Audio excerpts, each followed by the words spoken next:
Okay, let's review for exam 2.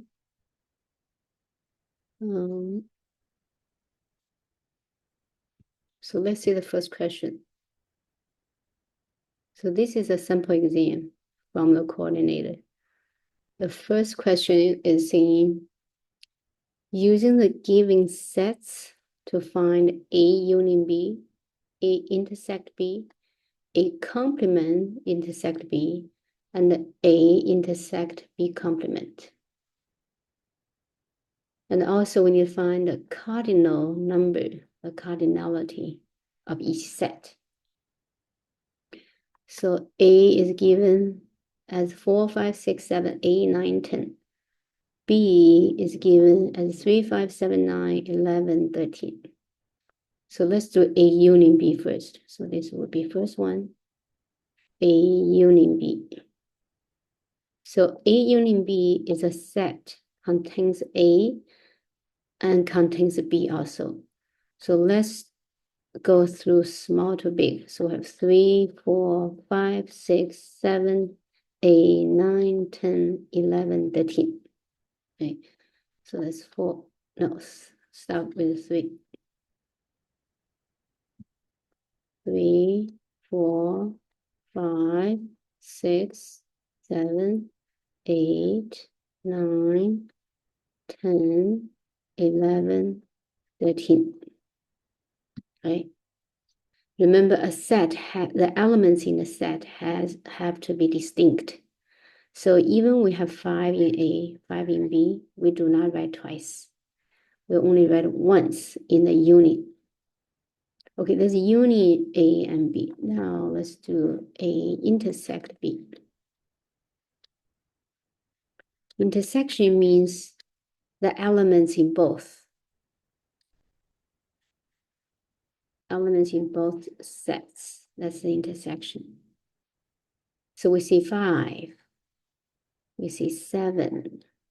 We see 9. And that's it. Okay. So 5, 7, 9, 3 elements. 5, 7, 9. Right? Okay, then let's find, so that's 2, right? A intersect B. 3, A complement intersect B. A complement intersect B. So let's erase this. A complement means not in A, right? But in B. So A complement intersect B means the elements in B, but not in A. So elements in B, not in A. 3, 11, 13. 5, 7, 9 is in A, right? But 3, 11, 13 in A complement, also in B. So that's 3, 11, 13. So number 4, A intersect with B complement.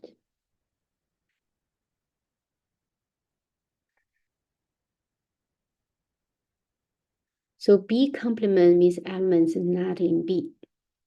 Intersection with A, that means in A. So we say 4, not in B, but in A. 5 in both. 6, not in B. 8, not in A, not in B. 10, not in B. So 4, 6, 8, 10 in A and not in B. Not in B means in B complement. So that's 4, 6, 8, 10.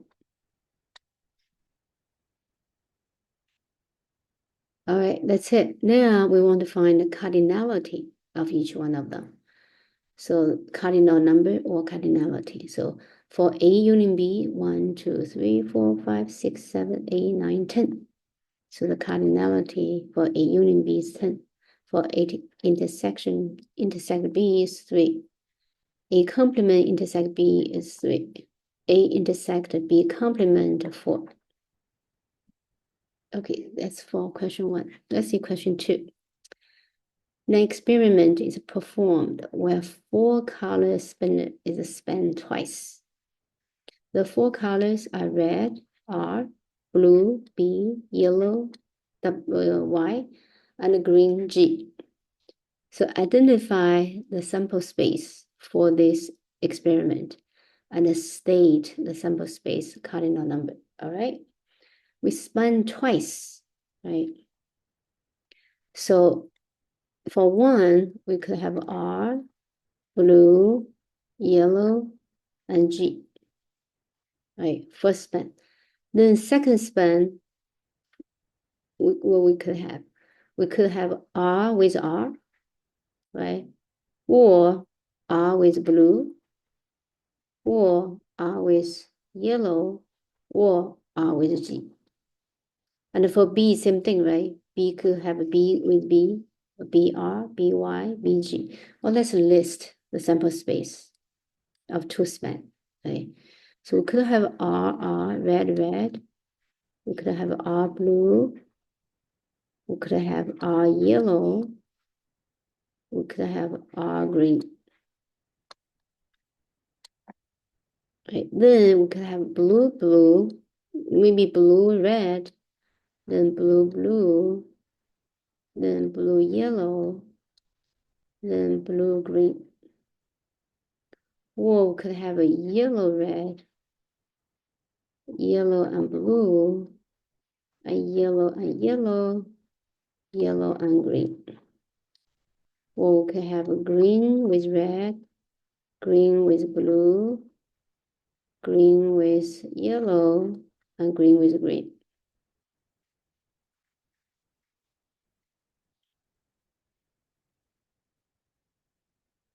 Green with green. So we should have 4 times 4, 16 of them. 1, 2, 3, 4, 5, 6, 7, 8, 9, 10, 11, 12, 13, 14, 15, 16. Right? So the cardinal number of this sample space is 16. Okay, that's 2. Let's see, 3. L contains the top limited service restaurants of 215 according to ACSS Annual Restaurant Report 2015. If the L set contains Chick-fil-A, Chipotle Mexican Grill, or others, Panera Bread, Papa John's, Pizza Hut, Dunkin' Donuts, and Subway. How many of them? 1, 2, 3, 4, 5, 6, 7, 8. So 8 elements in L set. So how many subsets does L contain? How many proper subsets? Remember, the subsets, total subsets, we have 2 raised by the cardinality of the set, which is 2 raised by 8. What's 2 raised by 8? That's 4 raised by 4, right? Because 2 raised by 8 is 2 squared. So A is 2 times 4. 2 squared is 4, so 4 raised by 4. Well, 4 squared is 16. 16 squared is 256. So how many subsets of L? The 256 subsets of L. How many proper subsets? It's 256 minus 1, because 1 subset equals to L set. Proper subset means it has less elements than set L. So 255 of them. Okay, that's 3. 4, if U, the universal set, has A, B, C, D, E, F, G, H, I, J, K, L, M, N, O, P, Q, R, S, T, U, V, W, X, Y, Z. So 26 letters. Right? And the A, and the set A has A, D, M, J, Y, R, E, N, C, H, X, Z, W. Then we want to find A complement. All right, you know what? Let's put this A set in order.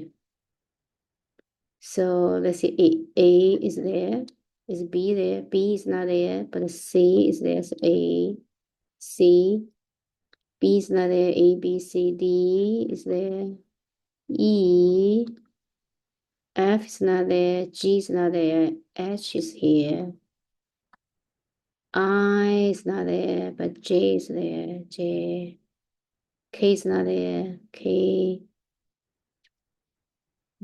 A, B, C, D, F, G, H, I, J, K, L is not there, M is here,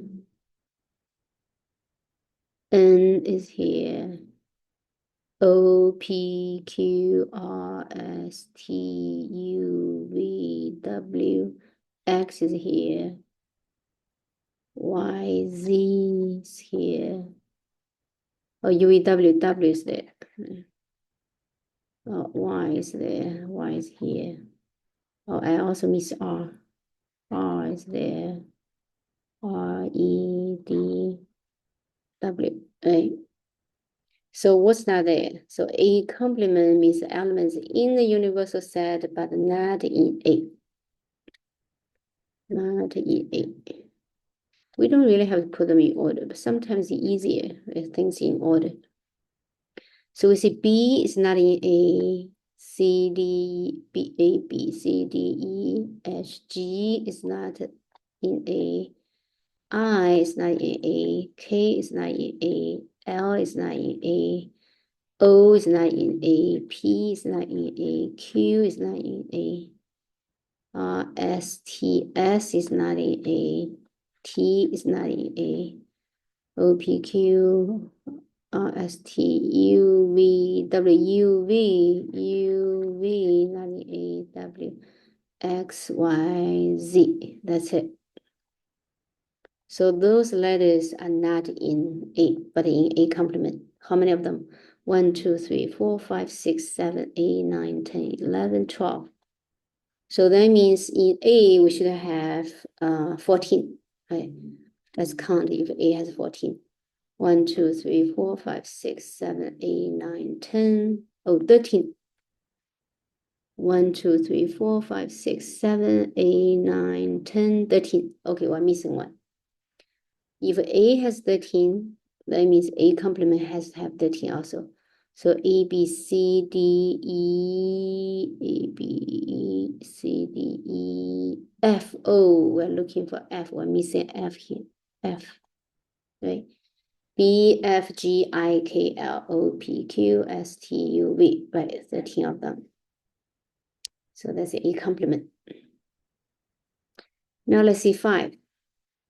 Evaluate the following expression. Express your answer as a fraction in lowest term, so which means we need to simplify, or a decimal rounded to the nearest millions.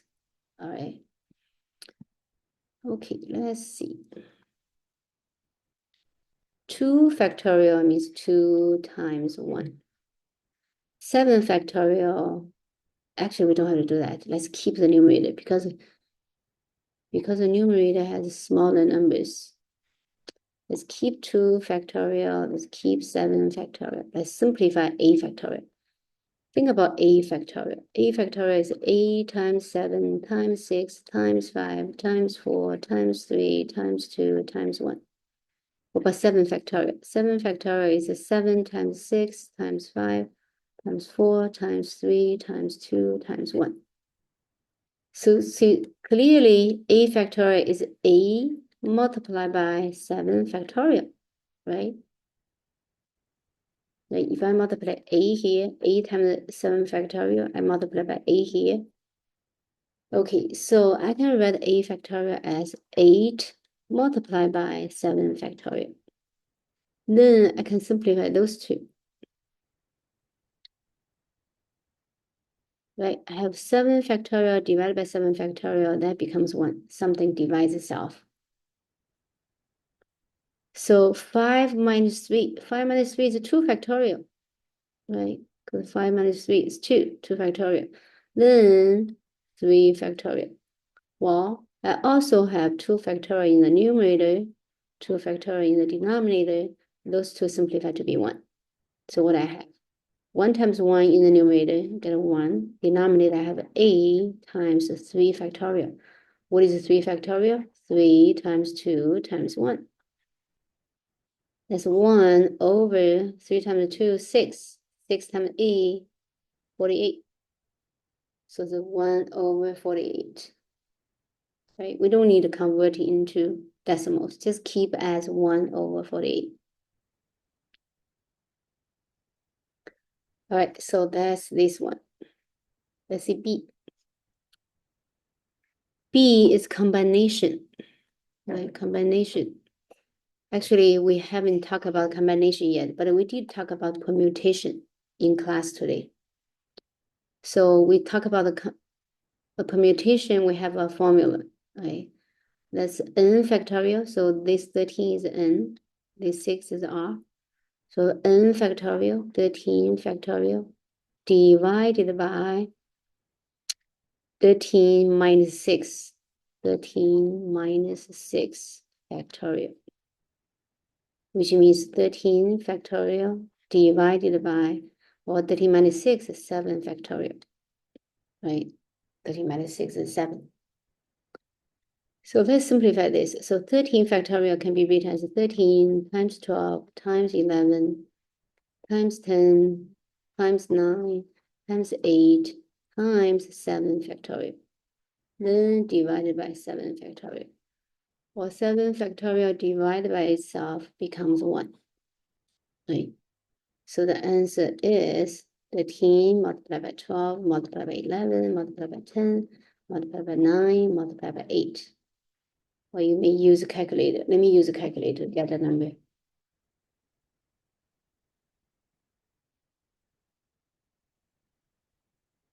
Where is my calculator? Here. So 13 multiplied by 12 multiplied by 11 multiplied by 10 multiplied by 9 multiplied by 8. That's a huge number. That's 1,235,520. Okay. So combination just only a little bit different. So the formula for permutation is n factorial divided by n minus r factorial. Let me not write equal sign here. Let me write, so this is P out of n permute r. So combination is C out of n. We have this, so n factorial divided by r factorial divided by n minus r factorial. So combination compared to permutation, we just in the denominator we have one more thing. We have r factorial. So in this case, let me change it to be blue color. So we have 13 factorial divided by r factorial 6 factorial, then divided by 13 minus 6, which is a 7 factorial. So you have a 13 factorial divided by 6 factorial divided by 7 factorial. So this is a smaller number. So we see this number is always smaller than the permutation because the combination doesn't care about the order, but permutation cares about the order. What do I mean by that? Let's see if I have four things, right? In combination, I don't care about the order. Let's say I have 1, 2, 3, 4 things. I don't care about the order. So 1, 2, 3, 4 is same as 2, 1, 3, 4. Same as 3, 1, 4, 2. Like that in combination. But in permutation, those are different. Those are different, which means in permutation, order matters. In combination, we don't care about the order. Okay. So let's finish this calculation. So 13 factorial is 13 times 12 times 11 times 10 times 9 times 8 times 7 factorial. The denominator will have 7 factorial. These two will cancel to be 1. So only left with 6 factorial. Well, 6 factorial is 6 times 5 times 4 times 3 times 2 times 1. Well, let's simplify. So we have 8 here, or 2 times 4 here, right? Then we have 9 here. So we have 3 here. We have 3 in 6, so 2, right? Because 6 is 3 times 2 times 3. Then 3 times 3 is 9, cancel with the numerator. Then we have 2, we have 5, 2 times 5 is 10, cancel with this. So this one will get 13 times 12 times 11. Much smaller than the first one, right? So if I divide by 8, divided by 9, divided by 10, divide by, and that's it. So 17, 16. So that's 1,760. Let me just double check. So I have 13 times 12 times 11. Oh, 13 times 12 times 11. Yeah, that's it. So the combination is much smaller number than permutation. You see, permutation is a huge number. Okay, let's finish here. So let's finish your 5 questions. Then maybe tomorrow I'm going to do another 5. All right.